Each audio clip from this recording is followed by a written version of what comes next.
Mas você chegou aí, tipo, no judô até o fim, assim? Ou você falou assim, você viu isso antes? De, tipo, né? Porque tem atleta que fala, pô, meu sonho é ir na Olimpíadas. E coloca aquilo lá como objetivo. E ele vai até o fim, conseguindo ou não, né? Tipo, até da idade dele que fala, não, infelizmente eu não consegui, eu tenho que parar. Você viu isso antes, falou, não, cara, eu tenho que focar aqui na fisioterapia, porque...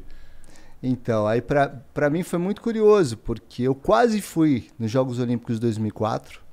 Geralmente vai sempre o primeiro, o número 1 do Brasil, né? Em 2004 eu fiquei como número 2. Então ali, bati na trave, ali pra mim era a Olimpíada da minha vida. Então ali eu não consegui, assim, teve alguns fatores que eu achava que eram os fatores que fizeram com que eu ficasse fora, mas na verdade eu entendo que existia toda uma maestria externa que não tinha a ver com pessoas, mas tinha a ver com esse meu propósito, cara, que não era para fazer eu ir. Então ali eu perdi a seletiva e eu fiquei praticamente 2 anos sem botar o kimono, tipo, cara, isso não é pra mim. Frustração total. Frustração total, assim, do tipo, eu colocava o kimono, cara, eu ficava enjoado, eu ficava triste, eu ficava deprimido, eu falei assim, meu, não vou colocar isso. Putz, cara. Então foram 2 anos, assim, de 2004, assim, depois que... 2003, que foi o final da seletiva, 2004 não coloquei o kimono, 2005 eu também não pus o kimono, e assim, o pessoal lá de São Caetano, na época a equipe que eu defendia, eles foram muito parceiros. Eu falei assim, Thiago, vai no seu tempo, cara, se você não tá pronto, fica tranquilo, sabe? Não com essas palavras tão confortáveis, mas foram me dando espaço. E aí eu fui tentando me entender. E nisso fui fazendo cursos na área da fisioterapia, do tipo, a fisioterapia vai ser meu plano B, porque esse meu plano A, que era o sonho olímpico, não se concretizou. Então ali, de alguma forma, esses 2 anos de frustração, assim, me trouxeram muita lição no tipo, putz, Thiago, não é isso que você quer pra sua vida, é? E aí eu comecei a me instruir. Formação, estudar mais, sabe? E comecei a tirar um pouquinho o pé dessa questão de só treinar, só treinar. Eu comecei a ver outra parte da minha vida, que até então estava completamente crua. Era um plano B. É um plano B. Total. Tanto é que, assim, os meus pais, eles foram fundamentais Que massa, para esse meu projeto, assim, para eu me tornar quem eu sou hoje, porque minha mãe, principalmente minha mãe, sempre falou assim, Thiago, você pode fazer o que você quiser da sua vida desde que você estude e tenha um diploma de nível superior. Por quê?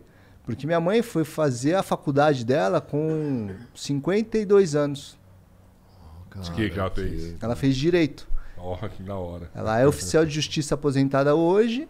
Parabéns pra sua mãe. E aí ela chegou, conseguiu fazer a formação, né? 5 anos e, por coincidência, a gente se formou no mesmo ano. Eu me formei em fisioterapia e minha mãe em Direito.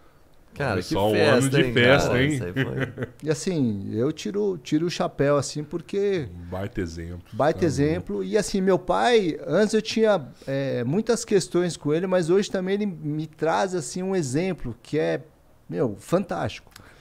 Meu pai, ele tem, assim, uma hombridade e uma questão, assim, de honrar com compromisso que é muito, muito, muito profundo.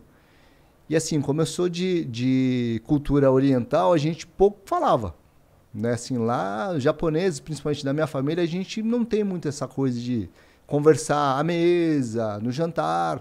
Na verdade, é sempre objetivo. Thiago, faz isso. Thiago, não faz aquilo. Não. Ou muitas vezes só o olhar de reprovação. Se fazer alguma coisa certa ou se ia bem, pô, mais que obrigação, sabe? Então, eu cresci nessa cultura e aí o esporte que eu fui também é oriental, é japonês. Então, assim, todos os meus professores também foram japoneses. Então, eu cresci nesse processo muito rígido. Só que uma coisa que meu pai assim, me trouxe como lição, que eu tenho essa percepção hoje, assim, sendo um homem formado, é que ele teve que ir para o Japão, né, para trabalhar como DKSEG na época. E aí eu não sabia, eu fiquei sabendo há poucos anos atrás que ele estava devendo dinheiro para algumas pessoas que ele era sócio na época, da empresa quebrou. Ele foi para o Japão para quê? Para conseguir acelerar esse processo de devolução da grana. O que é a DKSEG? DKSEG é quando ele sai do Brasil, um descendente de japonês sai do Brasil e vai trabalhar no Japão. como se fosse uma mão de obra um pouco mais barata, tipo em fábricas, alguma coisa assim. Sim. E trabalha muito. Trabalha né, cara? muito, é tipo jornada de 12 a 14 horas, de Pra pagar 6 por essa 7, dívida né? que ele tinha. Nu. 6 por 7, é de segunda a sábado, descansa só um dia. E aí muitas vezes, dependendo da empresa, também dá a possibilidade de fazer hora extra. Então, geralmente, quem vai pra lá, e principalmente no caso do meu pai, ele foi com o objetivo do quê? De juntar dinheiro. E eu achava, na verdade, assim, criança, né? Na época eu tinha 13, 14 anos, que ele foi porque ele queria dar uma condição de vida melhor. Pô, beleza, isso pra mim era Válido, tranquilo. Mas aí o que eu fiquei sabendo esses dias, através dele, nem minha mãe sabia direito, é que ele conseguiu trabalhar durante 11 meses, quando completou esse período, que ele juntou o recurso todo, ele pagou quem ele devia, no mês seguinte ele teve um derrame lá. Teve um AVC lá no Japão. Mas vocês não sabiam do AVC? Eles Não, ficou do AVC a sabendo. gente ficou sabendo. A gente não- Aham. eu não sabia dessa motivo questão da ida. da ida. Aham. Porque assim, se não tivesse essa dívida, ele não precisaria ter saído do Brasil. Ele sim. poderia se reposicionar profissionalmente, né? Uhum. E aí provavelmente não teria acontecido lá. Aí, por sorte, minha madrinha estava lá no Japão na época, conseguiu trazê-lo de volta. E aí, assim, eu, na verdade, jogava bastante. Do tipo, pô, meu pai foi pro Japão, teve problema lá, cara, deixou a gente sozinho, eu e minha irmã, tenho uma irmã mais velha. E meio que quem bancou toda essa questão emocional foi minha mãe. Sua mãe que segurou. Então, assim, eu antes, eu idolatrava só minha mãe, porque era a minha rotina, né? Era o que eu via. Só que depois, entendendo o contexto principal, por que meu pai foi, eu falei, cara, eu tenho que honrar os dois.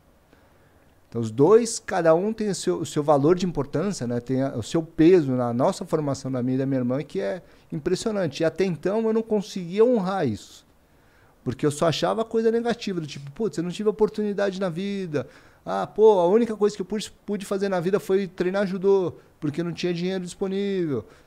Só que hoje eu vejo que, graças a Deus, que eu tive essa formação, sabe? Essa estrutura familiar que me deram possibilidade de achar meu próprio caminho.